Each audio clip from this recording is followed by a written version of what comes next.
নমস্কার।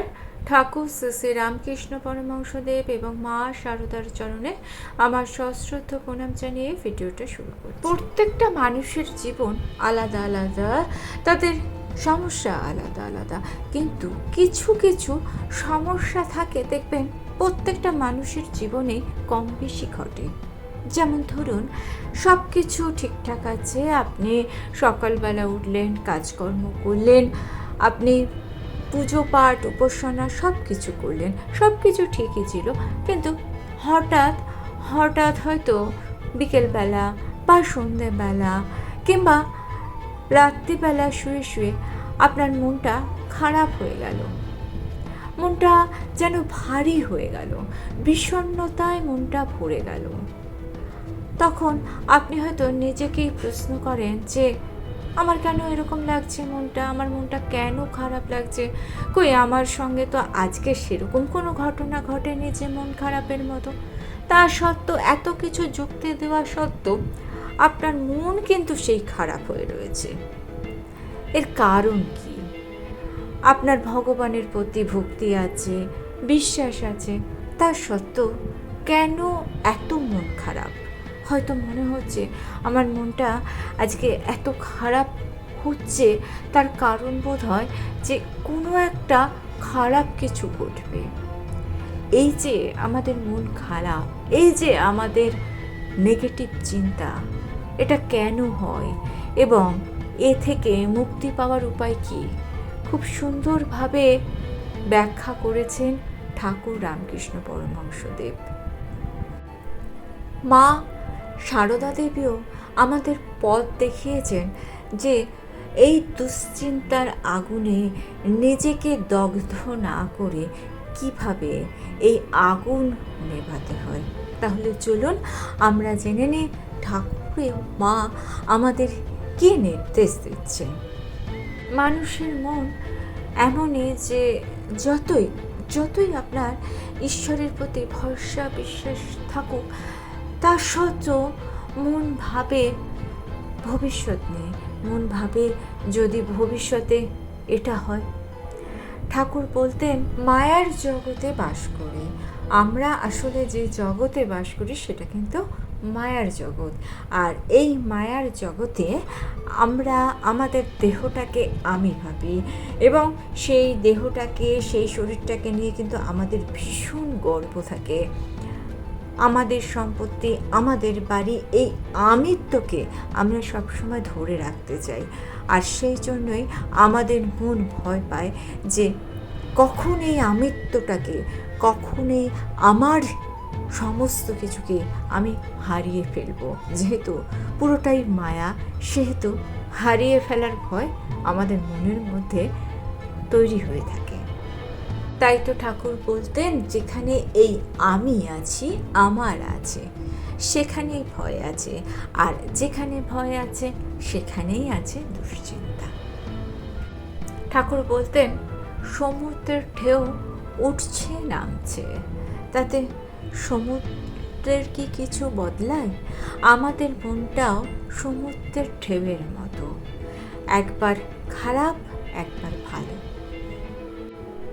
কিন্তু এই ঢেউয়ের জন্য আমার যে আত্মা, সেই আত্মা কিন্তু কখনো হেলদোল করে না, আত্মা কিন্তু শান্ত থাকে। আমরা ঢেউকে ভয় পাই, সেই জন্য সামান্য ঘটনাও আমাদের মনে দুশ্চিন্তার রূপ নেয়, আর সেই দুশ্চিন্তা থেকেই আসে ভয়। এইবার জেনে নিই দুশ্চিন্তার মূল কারণ কী। আসলে আমরা ভাবি আমাদের ইচ্ছাই সব, জগতে যা কিছু ঘটবে, আমার জীবনে যা কিছু ঘটবে, সেটা আমার ইচ্ছেতেই ঘটবে। ঠাকুর বলতেন যে মানুষ হচ্ছে কুকুরে টানা গাড়ির মতো। কুকুর গাড়িকে যখন নিয়ে যায়, সে মনে করে গাড়িকে সেই টেনে নিয়ে যাচ্ছে, আমরাও সেটাই মনে করি। কিন্তু আসলে ঈশ্বর আমাদেরকে যেদিকে নিয়ে যান আমরা সেদিকেই যাই। ঈশ্বরের ইচ্ছে ছাড়া গাছের একটা পাতাও নড়ে না। তাহলে আমরা কিভাবে আমাদের জীবনকে নিয়ন্ত্রণ করব বলুন তো? যে সময় যেটা ঘটার সেটা ঘটবেই, আমাদেরকে শুধু কাজ করতে হবে। এমন কিছু সমস্যা থাকে যে সমস্যার সমাধান আপনি এই মুহূর্তে করতে পারবেন না। এই সমস্যাটাকে আপনাকে ভবিষ্যতের হাতে ছেড়ে দিয়ে অপেক্ষা করতে হবে আর নিজেকে নিজের কাজটুকু করতে হবে।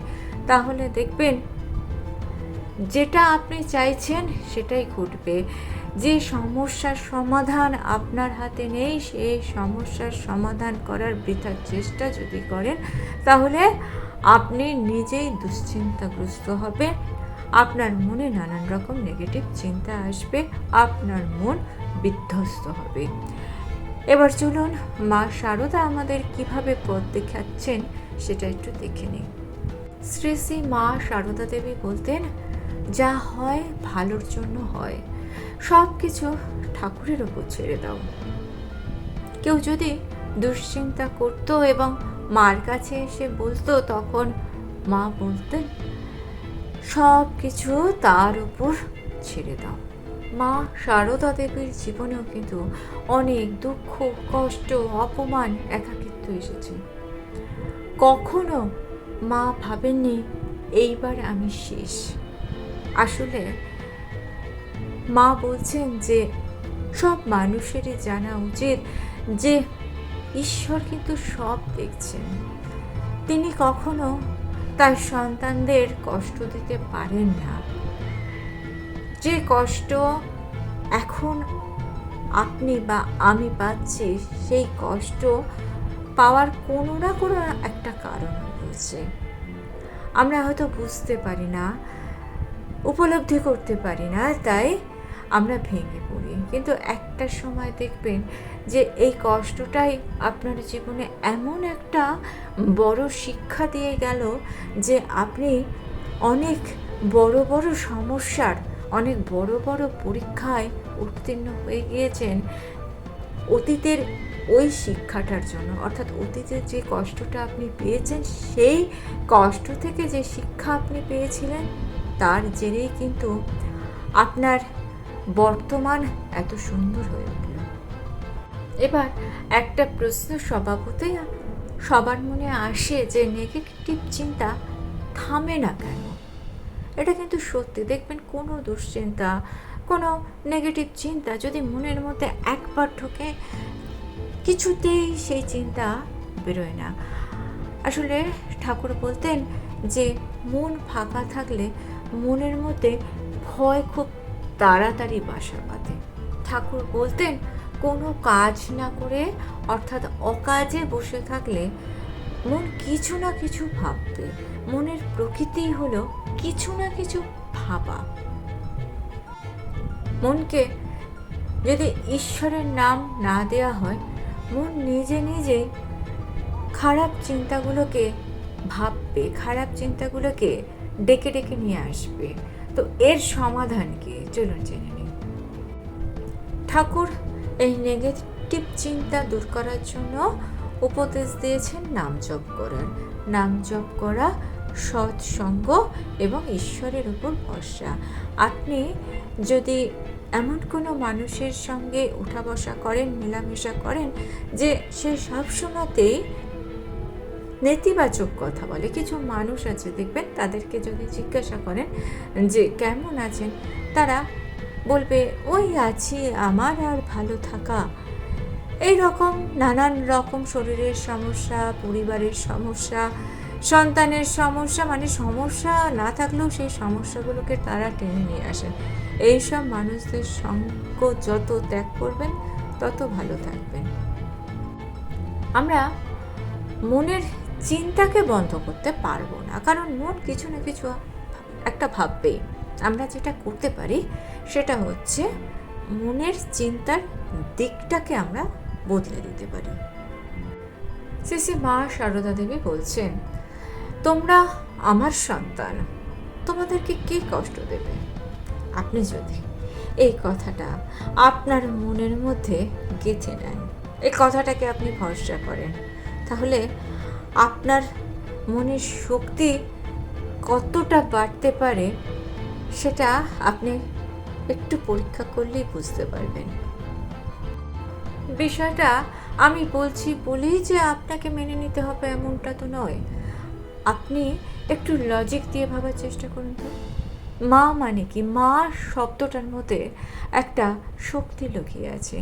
মা মানে কিন্তু নিরাপত্তা। মা মানে একটা আশ্রয়। একটা শিশু মা বলতে কিন্তু তার বিশ্ব ব্রহ্মাণ্ডকে জানে। তারপর যখন সে একটু একটু করে বড় হয়, নিজে বুঝতে শেখে, জানতে শেখে, তখন তার নিজের উপর ভরসা হয়। কিন্তু যদি দেখবেন তার মা তাকে একটু সাহস যোগায়, তাহলে দেখবেন সে যে কাজটা করতে পারত তার 10 গুণ ভালো কাজ কিন্তু সে করতে পারে। তাই আপনি যেরকমভাবে নিজের মার উপর ভরসা করে এসেছেন, ঠিক সেরকমভাবে মা শারদার উপর ভরসা করতে শিখুন। মা আমাদের সবার মা। আমরা বায়োলজিক্যালভাবে যে মাকে পেয়েছি সে মা তো আছেনই, কিন্তু মা শারদা হচ্ছে আদি শক্তিরূপিণী মা। প্রত্যেকটা মানুষের মধ্যে, প্রকৃতির প্রত্যেকটা বস্তুর মধ্যে সেই শক্তি কিন্তু লুকিয়ে আছে। এই শক্তি রয়েছে বিশ্ব ব্রহ্মাণ্ডে। এই শক্তি আপনাকে আমাকে তৈরি করেছে। এই জগৎ সংসার চলছে সেই শক্তির ওপর ভরসা করে। সেই আদি শক্তি, সেই জগৎ জননী রূপী মা শারদা যখন আপনাকে বলেছেন যে তোমাদের আর চিন্তা কি, তোমরা জানবে তোমাদের কেউ থাকুক বা না থাকুক, একজন মা তোমাদের আছে। এর ওপর আর কি হতে পারে বলুন তো? আমরা তো অনেক ভাগ্যবান যে আমরা এই যুগে জন্মেছি, যে যুগে ঠাকুর এবং মা অবতার রূপে এসেছেন। আমরা হয়তো তাদের চোখে দেখতে পারিনি, কিন্তু তাদের বাণীগুলো, তাদের দেখিয়ে দেওয়া পথগুলো তো আমরা জানতে পারছি। তাহলে আমাদের ভয় কি? আর তারা স্থূল দেহে নেই পৃথিবীতে, কিন্তু সূক্ষ্ম দেহে তো তারা আছে। নেগেটিভ চিন্তা আমাদের মনে করাতে আসে যে তুমি একা নও, তুমি নিজেকে একা ভাবছো। আমরা যখন ভাবি যে সব চিন্তাই আমার, তখনই কিন্তু দুশ্চিন্তা শুরু হয়। তাই এখন থেকে আর এরকম ভাবনাগুলোকে প্রশ্রয় দেবেন না। জানবেন আপনি যদি ঠিক পথে চলেন, স্বয়ং মা এবং ঠাকুর আছেন আপনাকে রক্ষা করার জন্য। আর এই বিশ্বাস যদি আপনার মনের ভেতর একবার গেঁথে যায়, তাহলে আপনার মনে কোনো নেগেটিভ চিন্তা আর কোনো দিন স্থানই পাবে না। বর্তমানে বহু মানুষের মধ্যে এই নেগেটিভ চিন্তা থেকে নানান রকম দুশ্চিন্তা, নানান রকম মানসিক রোগের সৃষ্টি হচ্ছে। ঠাকুর ও মায়ের দেখানো পথ অনুসরণ করে যদি কারোর একটু উপকার হয়, তবেই আমাদের এই চ্যানেলের সার্থকতা।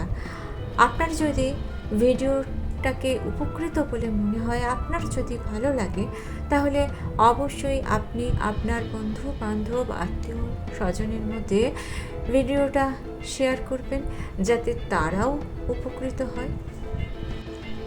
আর আমার একান্ত প্রার্থনা রইল যে আমাদের সকলের জীবনে ঠাকুর ও মায়ের আশীর্বাদ যেন চিরকাল বর্ষিত হয়। ভিডিওটা ভালো লেগে থাকলে চ্যানেলটাকে সাবস্ক্রাইব করে নিয়ে পাশে থাকা বেল আইকনটা প্রেস করে দিয়ে অল অপশনটা ক্লিক করে দেবেন।